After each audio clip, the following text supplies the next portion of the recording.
Hey, Donald Trump. It's just me, Paula Poundstone. I was just playing with the cats. I read that FIFA is letting you stand on stage after today's final round in the World Cup between Spain and Argentina and help hand the trophy to the winning team. Could I ask you a question? If you get your hands on that FIFA trophy, is it ever going into the hands of the winning team? That thing is going right down the front of your pants, right? I don't understand what you get out of doing this. And that's what I want to talk to you about. First of all, have you seen the picture of you wedged into the seat in the helicopter? You look like you should have had Diet Cheerios on a car seat tray in front of you. These soccer players are some of the most fit people on the planet.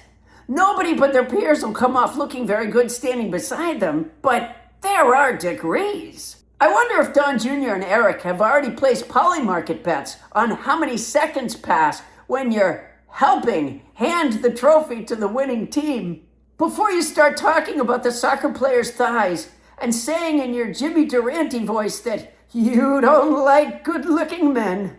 You sure do like to steal focus at events. I'll bet you kept crawling under the bed and popping out from between Melania's legs in the delivery room before Barron came out. How many times did the OBGYN have to ask you to move?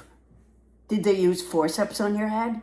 So were you up all night trying to figure out how to smoothly bring up you winning the 2020 election on stage at the World Cup?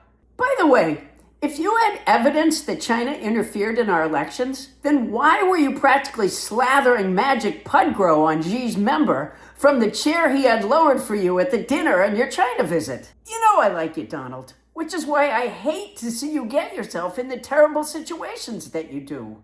Assuming that you don't make a phone call and object to the USA being out of the running, either Argentina will win the World Cup or Spain will. Spain. Remember Spain? Remember a whole week ago at the NATO summit? You don't?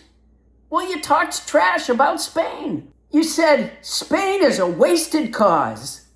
I don't think anybody even knows what that means. You said Spain is a terrible partner in NATO. They don't participate. They don't pay. I don't want anything to do with Spain. And then you said to someone off camera, Ed McMahon or Mrs. Wiggins, it was unclear. You said, cut off trade with Spain, please. And now you want to risk being on stage, possibly helping give them a trophy? Do you think everyone just forgets? Don't ask the head of Iran to go on a cross-country road trip with you. We'll split the gas. And don't ask Joe Biden for parenting tips. Oh, and I'd save the stamp money on a Valentine to E. Jean Carroll if I were you.